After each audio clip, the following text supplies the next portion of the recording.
नाजरीन, आज की इस वीडियो में हम एक ऐसी इजाद की बात करेंगे जिसने बहुत से लोगों की ज़िंदगी बदल कर रख दी है। ये मसनूई बाजू जो आप अपनी स्क्रीन पर देख रहे हैं, ये ना सिर्फ बाजू की तरह काम करता है बल्कि ये इंसानी असल बाजू की तरह चीज़ों को छूकर महसूस भी कर सकता है। नाजरीन, जिसने इस मसनूई बाजू को ईजाद किया है उसका नाम मैक्स ओटिस कैटलन है, जिसका ताल्लुक यूक्रेन से है और ये बायोनिक्स में प्रोफेसर हैं। तो चलिए जानते हैं कि इस मसनूई बाजू को इंसानी जिस्म में कैसे इम्प्लांट किया जाता है। नाजरीन, इस मसनूई बाजू को बायोनिक आर्म भी कहा जाता है। ये एक मसनूई बाजू है जो इलेक्ट्रॉनिक्स और बायोलॉजी को मिलाकर बनाया गया है। नाजरीन, इससे भी पहले कई मसनूई बाजू मौजूद थे, तो फिर इसे बनाने की जरूरत क्यों पेश आई? इसे बनाने की वजह यह है कि जो मसनूई बाजू इससे पहले बनाए गए थे वो इतने ज्यादा फंक्शनल नहीं थे। जो मसनूई बाजू इससे पहले बनाए जाते थे उनके आगे हाथ की बजाय एक हुक लगी होती थी जो सिर्फ बंद होती थी और खुलती थी। लेकिन ये मसनूई बाजू जिसे बायोनिक आर्म के नाम से जाना जाता है, इनकी मदद से आप तकरीबन वो सारे काम कर सकते हैं जो एक इंसान अपने असल बाजू से कर सकता है, क्योंकि इस बाजू के हाथ में एक जदीद सिस्टम मौजूद है जिसकी वजह से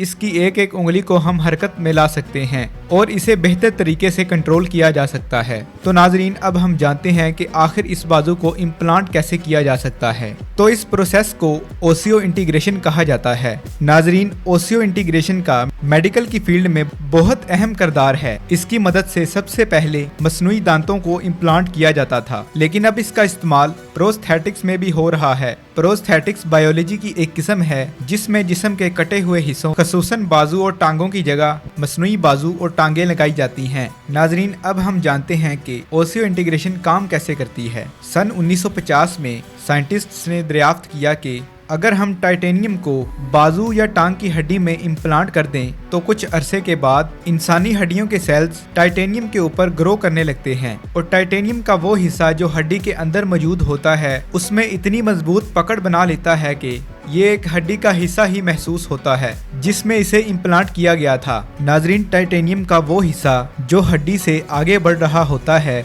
इसे बायोनिक आर्म लगाने के लिए इस्तेमाल किया जाता है। बायोनिक आर्म में मौजूद AI CPU को भी पिन किया जाता है ताकि वो दिमाग से आने वाले सिग्नल्स को समझ सके। ये सिग्नल्स दिमाग से सफर करते हुए प्रोस्थेटिक आर्म के CPU तक पहुंचते हैं जो इन्हें समझने की कोशिश करता है कि इन सिग्नल्स का मतलब क्या है। लेकिन ये AI CPU खुद इतना काबिल नहीं होता कि ये जान सके कि इन सिग्नल्स का मतलब क्या है, बल्कि इसे मुकम्मल तौर पर ट्रेनिंग दी जाती है और इस दौरान दिमाग से आने वाले सिग्नल्स को रिकॉर्ड करके इन्हें कोड्स में कन्वर्ट करके AI CPU के लिए एनेबल किया जाता है, जिसे प्रोस्थेटिक आर्म का CPU समझ सकता है और बायोनिक आर्म में लगी मोटर्स को सिग्नल्स के मुताबिक कमांड दे सकता है। नाजरीन, जिन लोगों को प्रोस्थेटिक आर्म पहनाई जाती है, इसके बाद इन्हें रूटीन वर्क करने को कहा जाता है, जैसे मुख्तलिफ चीज़ों को उठाना या किसी चीज़ को पैक करना। ये चंद ऐसे टेस्ट होते हैं जिससे प्रोस्थेटिक आर्म की फंक्शनैलिटी को चेक किया जाता है। नाजरीन, आप ये जानकर हैरान होंगे कि इस टेक्नोलॉजी को इस्तेमाल करके आने वाले वक्त में एक आम इंसान को एक सुपर हीरो में तब्दील किया जा सकता है जो आम इंसानों से ज़्यादा वजन उठा सकेंगे और वो काम अंजाम दे सकेंगे जो एक सुपर हीरो कर सकता है।